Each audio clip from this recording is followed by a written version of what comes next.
नमस्कार मित्रांनो, स्वागत आहे मूवी तुमचा आणि रिव्ह्यू आमचा चॅनलमध्ये. 7 नोव्हेंबरला प्रेडेटर बॅडलँड हा पिक्चर आलेला आणि ह्या पिक्चरवरच आज आपण बोलणार आहे.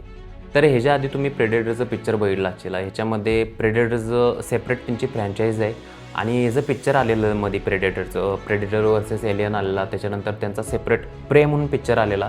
तो पण एकदम मस्त होता, एकदम जंगलातला पिक्चर होता, एकदम मस्त. एकदा बघून घ्या तुम्ही, हॉटस्टारवर असणार तो अवेलेबल, एकदा बघा. त्याच टाईपचा ह्यो पिक्चर घेतला आहे. म्हणजे हे जो प्रेडेटर बॅडलँड आला आहे पूर्ण जंगलातला पिक्चर आहे, एकदम मस्त वाटते. मी डॉल्बी सिनेमामध्ये बघायला गेलो हा पिक्चर. म्हणजे आपल्या सिटी प्राईड खराडी म्हणून आहे, तिथं डॉल्बी सिनेमा काढला त्यांनी. 3D इफेक्ट असलं खतरनाक दिसालतं आणि त्यांचा जो आवाज आहे, साऊंड इफेक्ट एकदम मस्त होतं, एकदम मस्त. मला 3D पिक्चर असं एकदम म्हणजे 3D वाटालतं बाबा.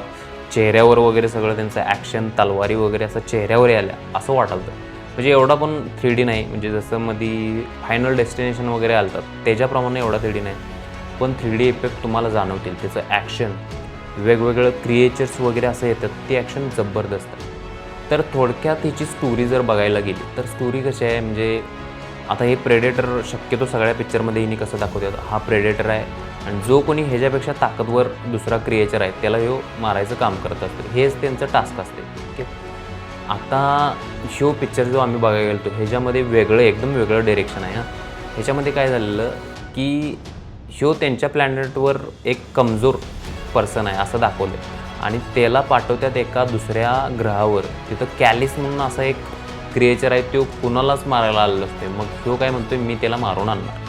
मग ह्यो गेला त्या प्लॅनेटवर. तिथं गेल्यानंतर असं वेगवेगळं क्रिएचर, नुसतं जंगल, झाडी, सगळं विचित्र प्राणी आणि ॲक्शन अशी जबरदस्त घेतली आहे, एकदम मस्त. त्याच्यानंतर आता हॉटस्टारवर एलियनची ती सेपरेट फ्रँचायझी चालूच आहे.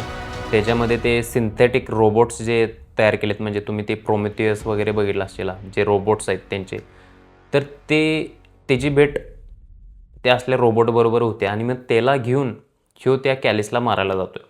मग असं ही त्यांची स्टोरी आहे की ह्यो कसा मारतोय त्या कॅलिसला, काय काय मध्ये ॲक्शन होत्या, त्याला कसं कसं म्हणजे सर्वाईव्ह करतोय त्या जंगलावर, त्या प्लॅनेटवर. म्हणजे ह्याच्यापेक्षा ताकदवर आहेत तिथं सगळी. मग त्यांच्याबरोबर ह्यो कसं लढालाय, कसं ॲक्शन करायला आहे, हे बघायला एकदम म्हणजे मस्त वाटते. म्हणजे आम्ही, माझा मित्र आहे परसराम, त्याच्याबरोबर गेलतो. असं म्हणजे इंटरव्हल कधी झाला हे दोघांनी पण कळालं नाही, असं मस्त वाटालतं. आणि नुसतं ॲक्शन स्टोरी पण आहे त्यात. म्हणजे असं काय नाही की नुसतंच ॲक्शन दिल्या, स्टोरीचा अँगल नाही, काय नाही. स्टोरी आहे, स्टोरी पण आहे पिक्चरला आणि मस्त ॲक्शन पण आहे. म्हणजे ते म्हणजे बेस्टच वाटली ॲक्शन. म्हणजे सारखं मी म्हणत असेन, पण ॲक्शन एकदम मस्त आहे. आता मी तुम्हाला सांगतो ह्यो पिक्चर तुम्हाला बघायला पाहिजे काय नाही. माझ्या मतानुसार तुम्ही एकदा तरी ह्यो म्हणजे चांगला म्हणजे PVR आयनॉक्सला वगैरे असं जावा आणि हा 3Dमध्ये एकदा पिक्चर तुम्ही बघा. म्हणजे साऊंड इफेक्ट ते असं एकदम मस्त आहे. म्हणजे एकदा 3Dमध्ये बघायसारखा आहे पिक्चर. पॉझिटिव्ह काय आहे, VFX जे म्हणजे दऱ्या आणि वेगळं प्लॅनेट आणि वेगळं क्रिएचर त्यांनी दाखवलं, ते बघायला मजा येते. म्हणजे हे पॉझिटिव्ह पॉईंट आहे. निगेटिव्ह पॉईंटबद्दल जर बोलायचं झालं तर मला असं म्हणजे निगेटिव्ह असं काय वाटलं नाही. खरं शेवटला असं म्हणजे निगेटिव्ह म्हणजे असं नाही सोडा, पण मी सांगतो मला वाटलं ते, की हा म्हणजे एकदम मोठ्या क्रिएचरला मारायला गेला असतो. ते नेमका शेवटला क्रिएचर म्हणजे एक गोष्ट आहे त्याच्यामध्ये, त्या क्रिएचरला तो मारतोय आणि आम्हाला असं वाटलं की बाबा दुसरा आणि कोणतर क्रिएचर सगळ्यात मोठा आहे.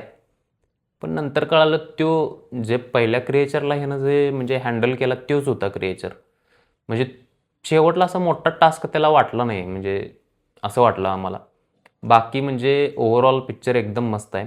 म्हणजे जर रेटिंग द्यायचं म्हणलं असं तुम्ही, तर 5 पैकी माझ्या हिशोबानं 4.5 तरी रेटिंग निवांत. त्यामुळे एकदा पिक्चर बघून या, मस्त आहे. तर आजच्या व्हिडिओमध्ये फक्त एवढंच. भेटूया आपल्या नेक्स्ट व्हिडिओमध्ये.